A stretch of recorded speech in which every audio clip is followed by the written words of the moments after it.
खत्म करने के लिए एक दुर्गुण एक अवगुण ही काफी है माई बाप। रामचरितमानस में एक प्रकरण आता है द्वैताद्वैत संबंध का, बहुत अच्छा प्रकरण है वो। काकभुसुंडी और लोमस जी का संवाद है। जब काकभुसुंडी जी रघुनाथ जी के बाल रूप के दीवाने हैं, ढूंढते हुए जंगलों में मारे मारे फिर रहे हैं। बंदों बाल रूप सोई राम, विलाप करते जा रहे हैं। भगवान उनको नहीं दिखे, लेकिन उद्धव की तरह एक ब्रह्मज्ञानी दिख गए।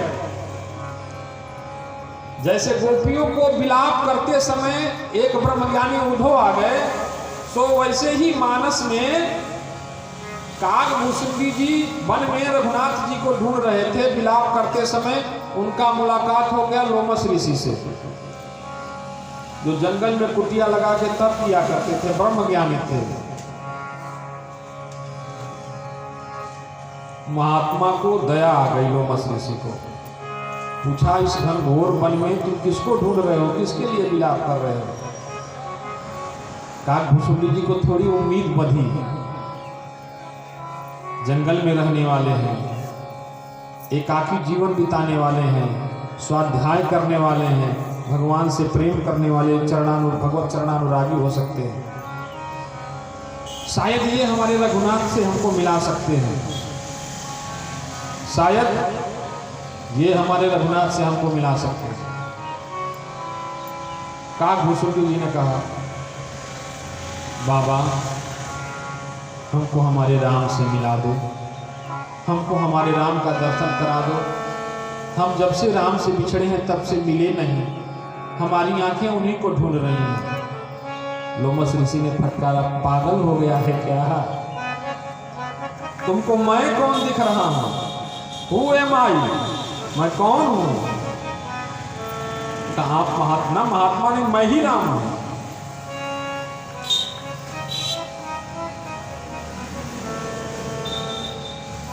काकभुसुंडी ने कहा, एंड आई, और मैं? कहा, तुम भी राम है।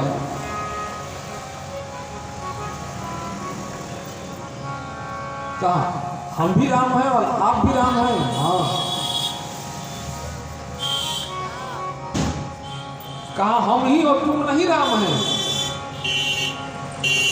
ये जो कलकल बहती नदियां हैं, सरसराते हुए पवन के झोंके हैं, लहलहाती हुई फसलें हैं, ये सब राम ही तो है। काकभुसुंडी जी ने कहा, बाबा हमारे पास आप जैसी दृष्टि नहीं है, मैं तो अभी अपने उसी राम को ढूंढ रहा हूं जिसको अयोध्या में दशरथ जी के आंगन के मेड़ों पर बैठ के निहारता हुआ।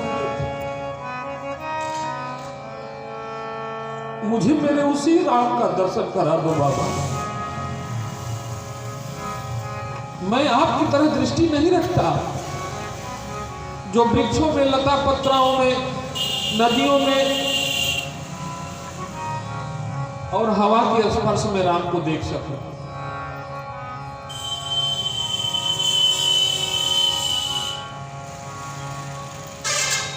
लोमस ऋषि ने कहा, बावले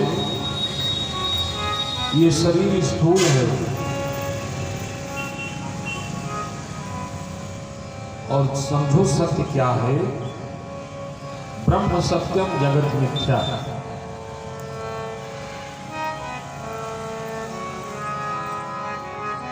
यह संपूर्ण संसार क्या है? मिथ्या है,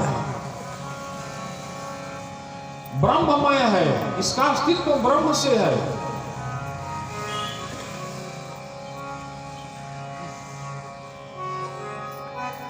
तो इसलिए यूं समझो कि ये सब राम ही है, राममय ही है।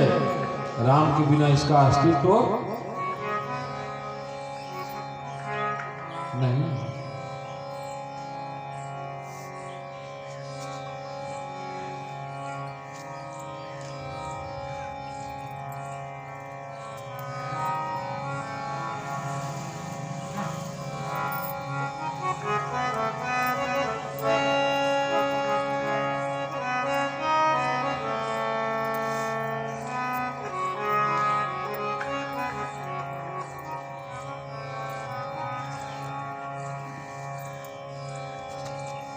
राम के बिना इनका कोई अस्तित्व नहीं। काकभूषुंडी जी ने कहा, बाबा मेरे को उसी राम का दर्शन करना है, अगर करा सकते हो तो ठीक, नहीं तो बातों में हमको मत उलझाओ, मुझे आगे ढूंढने जाने दो, क्योंकि आपकी बात हमारे पल्ले नहीं पड़ रही, मुझे तो अपने उसी राम को देखना है। मैं पहचानता हूं भली भांति, दशरथ जी के आंगन के मिलर पर बैठ के मैं घंटों खेला करता था। जब कभी कौशल्या मैया राम जी के हाथ में माखन रोटी देती थी और मिलर पे बैठ के मैं राम जी को निहारा करता था, तो राम जी करुणा सिंधु है, रोटी अपने लेते थे और रोटी का मक्खन नीचे गिरा देते थे, मैं आके सारा मक्खन खा जाता था। मुझे मेरा वही राम चाहिए बाबा, उसी राम को दिखाओ। लोमस ऋषि को क्रोध आ गया, सफल हो पक्षी चंडाला, तुम चंडाल पक्षी कौवा हो जाओ।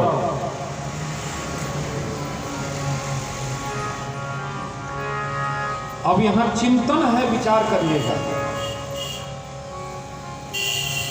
रामलीला तो टीवी में भी देख रहे होंगे, किस लीला रामलीला घर घर हो ही रहा है। अखंड रामायण का पाठ भी रोज पढ़ ही रहे हैं।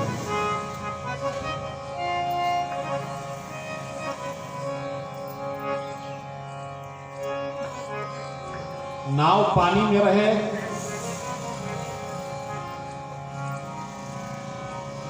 तो व्यक्ति नहीं डूबता है,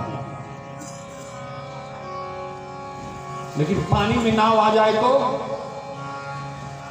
पानी में नाव आ जाए तो बोलो डूब जाएगा ना।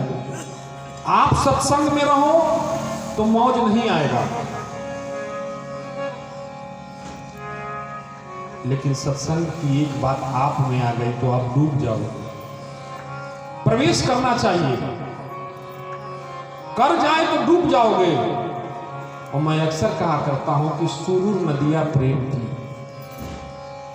बहे अगम जलधार, और जो आवे सो डूब गए, और जो डूब गए सो पार। बिना डूबे कोई पार नहीं उतरता इस मार्ग में। बहुत ही बढ़िया चिंतन है यहाँ पर काकभूषुंडी जी का, विचार कर रहे हैं आप लोग और हम भी विचार करें। लोमस ऋषि को क्रोध आ गया। काकभूषुंडी जी का चिंतन है, बाबा अभी तो कह रहे थे कि मैं भी राम हूं, तुम भी राम है, ये भी राम है, ये नदियां, ये सरोवर, सब कुछ राम ही है,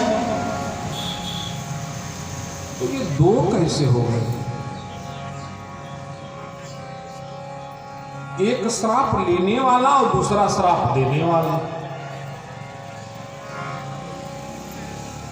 अगर एक ही राम होते तो ये स्थिति तो नहीं उत्पन्न होती। एक क्रोध झेलने वाला और दूसरा क्रोध करने वाला, एक दंड देने वाला और दूसरा दंड स्वीकार करने वाला। तो कहीं न कहीं लोमस ऋषि के मन मस्तिष्क में कह तो रहे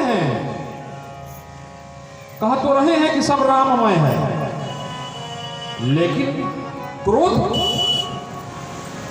राममय है तो क्रोध किस पर किया? क्या कोई कभी अपने आराध्य, अपने इष्ट पर क्रोध कर सकता है क्या? अगर सब राममय है तो मैं ही राम हूं, मैं भी राम हूं, तो फिर नाराज होकर कौवा कैसे बना दिए मेरे को? बाबा लिखते हैं कि क्रोध की द्वैता बुद्धि बिना, द्वैत की बिनु अज्ञान। बिना द्वैत की बुद्धि के क्रोध उत्पन्न हो ही नहीं सकता। क्रोध हमेशा व्यक्ति दूसरे पर करता है,